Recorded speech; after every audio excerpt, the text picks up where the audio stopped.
Good afternoon all. Today we are going to understand multi-threaded programming and in this video we will be seeing overview of the threads, multi-threading models and threading issues. Thread is a basic unit of CPU utilization and it has thread ID. Each thread will be having thread ID, program counter, stack and set of registers. And there will be single threaded process and a multi-threaded process. Single threaded traditional process have single thread of control. It is also known as heavyweight process. Like a single thread, then some process will be multi-threaded applications. Like a multiple threads within a single process. That is also known as lightweight process. So multi-threaded process also known as lightweight process. Single thread process also known as heavyweight process. This is the pictorial representation. So single thread process, they'll be having registers, stack, code, data and files. And coming to multi-threaded process, each thread will be having registers, stack and program counter.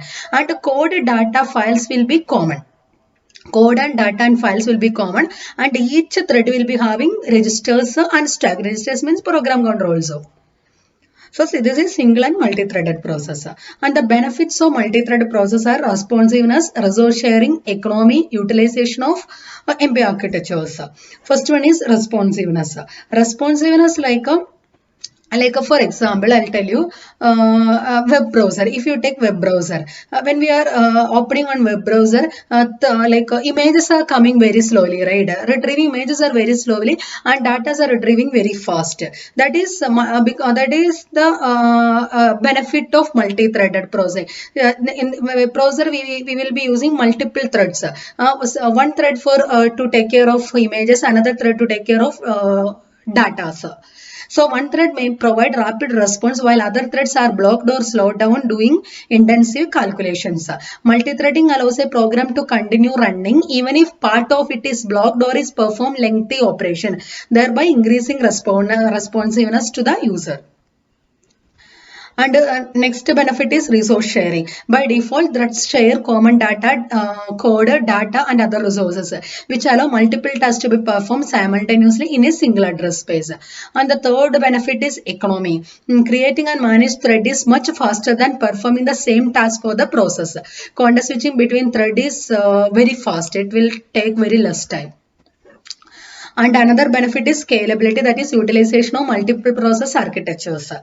Multi-threading can be greatly utilized in a multiprocessor architecture. Single-threaded process can make use of only one CPU. The execution of multi-threaded application may be split among available processors, and multi-threading on a multi-CPU machine increases concurrency. In a single-processor architecture, CPU generally moves between each thread so quickly as to create an illusion of an parallelism, but in reality only one thread is running at a time. Here, multi-threading, one example is your word processor. Word processor, one thread will take care of when you are typing the data, read the data, other thread will take care of grammar check or spell check. So that is example for multi-threaded processor. And web browser also, that one thread will take care of image retrieval, another thread will take care of data retrievals, text retrievals. So benefits are responsiveness, resource sharing, economy and utilization of multiprocessor architectures. And multi-threading, next topic is multi-threading models. There are two types of threads, user threads and kernel threads. User threads are the threads that application programs would put into their programs. Kernel thread will take care of the kernel OS programs or supported within the kernel of the OS itself. So in a specific implementation, user thread must be mapped to kernel threads using one of the following model.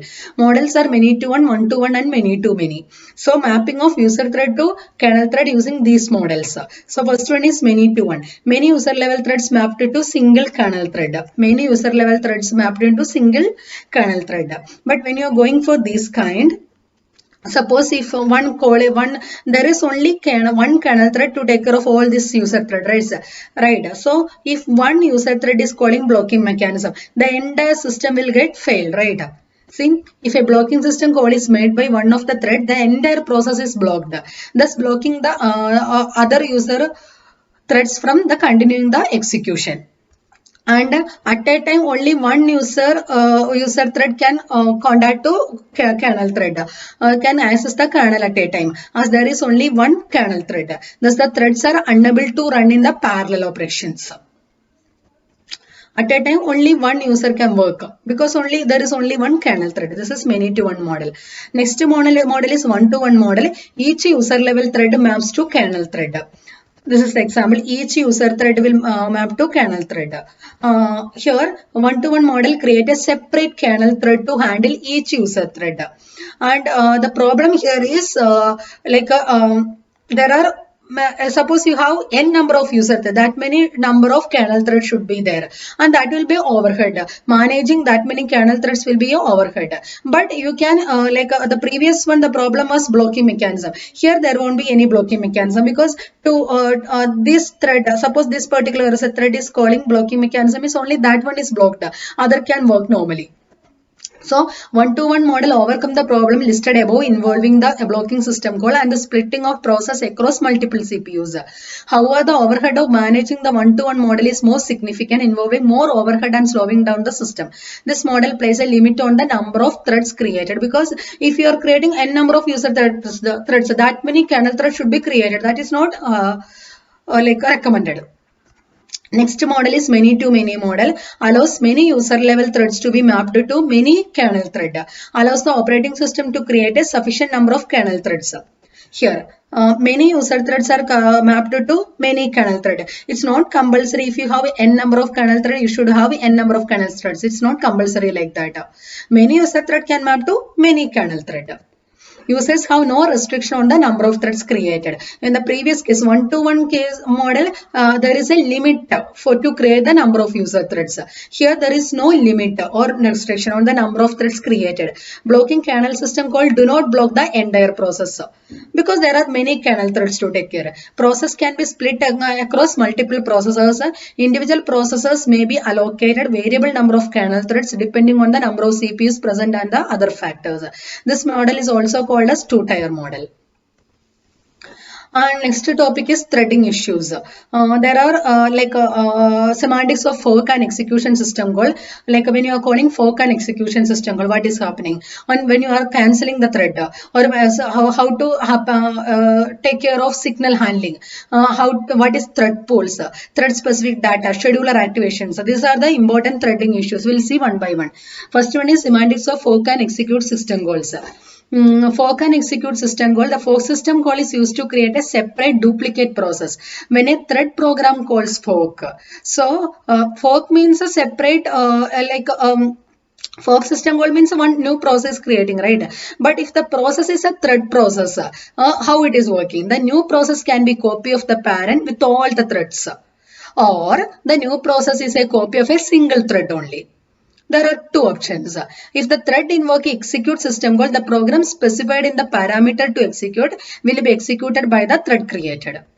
And termination cases, thread cancellation means terminating the thread before it has finished.